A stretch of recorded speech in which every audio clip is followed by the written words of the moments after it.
Good morning, students. Today I am going to start class 11th history chapter 2 writing and the city life part 13 and early library. This is written in your NCERT book page number 46 in a blue box, an early library.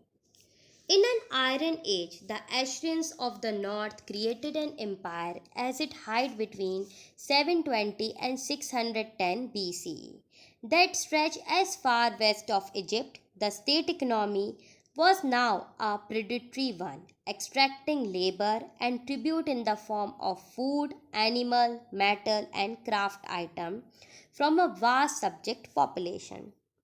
तो हम ये देख सकते हैं इस युग में जो स्थापना हुई 720 से 600 ईसा पूर्व में कि ये अपनी उन्नति के शिखर पर थे इस समय। ये मिस्र तक फैले हुए थे। राज्य की अर्थव्यवस्था उन दिनों लूट मार की हो गई थी क्योंकि अधीनस्थन प्रयोजनों को दबाकर उनसे खाद्य सामग्री, पशु, धातु तथा शिल्प की वस्तुओं को बगैर और नजराना जबरदस्ती लिया जाने लगा।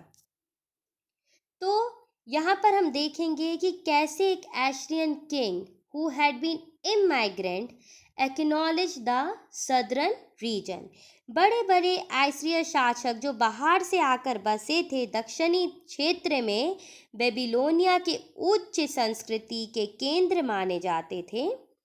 तो यहाँ एरनबिबल 668, 627 ईसा पूर्व में ही collected the library at his capital ने उत्तर स्थित अपनी एक राजधानी नेविया में एक पुस्तकालय की स्थापना करी।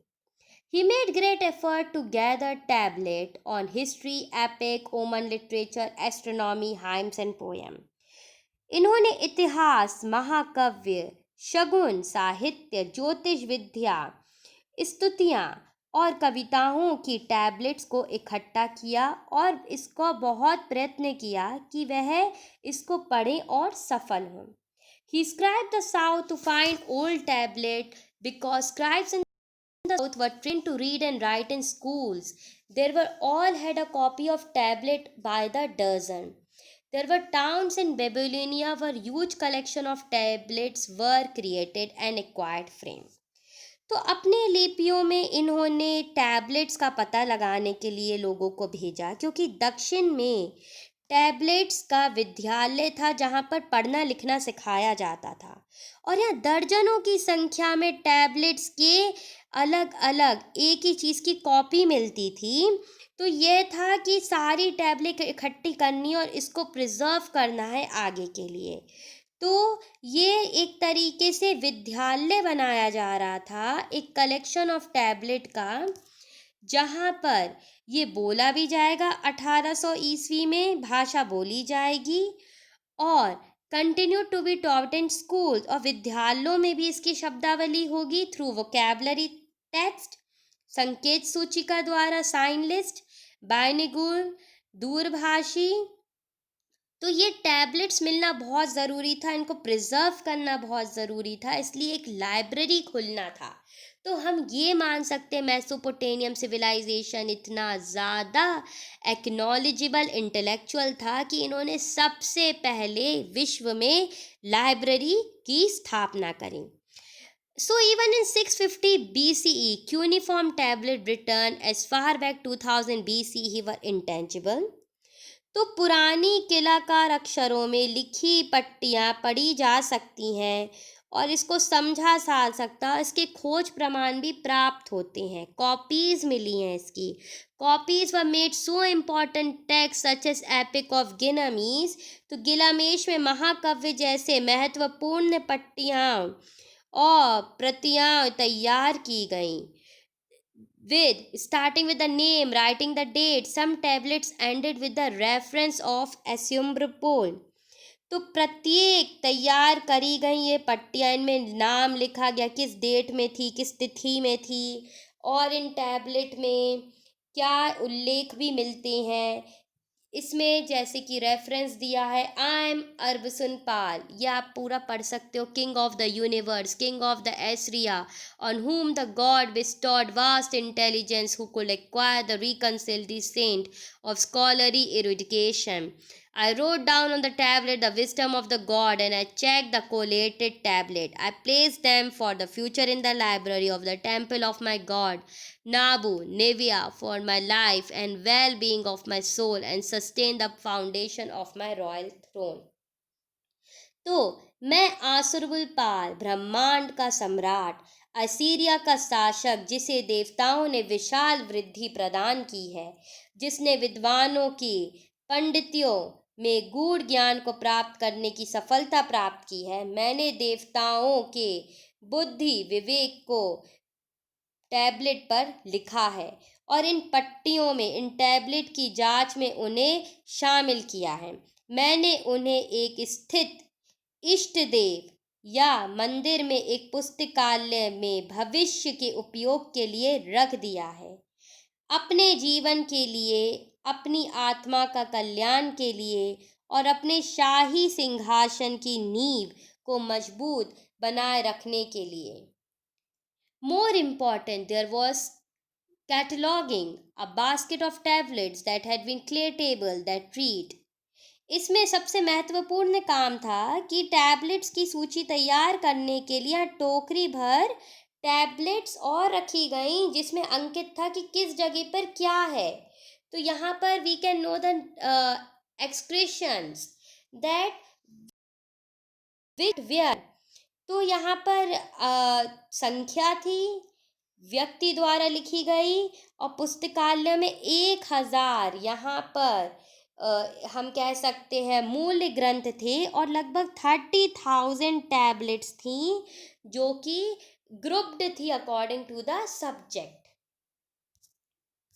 So here also we can see in the second and the last topic, page number 47, end of early archaeologist.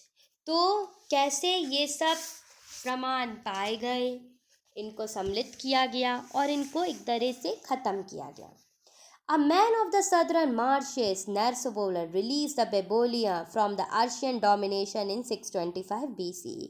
तो दक्षिण में एक नेबुलेश्वर में 625 ईसा पूर्व में असीरिया आधिपत्य से मुक्त कराया. इसके उत्तराधिकारी ने अपने राज्य क्षेत्र का विस्तार किया और बेबीलोन के भवन का निर्माण स्थायी किया. तो 539 BCE में ये स्थापित हुआ और 331 BCE तक ये चला, जब सिकंदर के पराजित होने तक बेबीलोन दुनिया का एक प्रमुख नगर बन चुका था. तो देखिए, ईरान में एकेडमिक्स में 539 में हम कह सकते हैं ये वर्जित था और बहुत ऊपर था ये शासन. और जब सिकंदर पराजित हो गया तो बेबीलोन का नाम दुनिया भर में प्रमुख क्षेत्र में आया.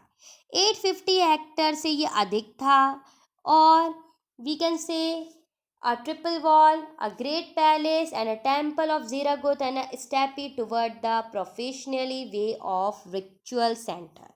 Its trading house had widespread dealing and its mathematics and astronomers made some new discoveries.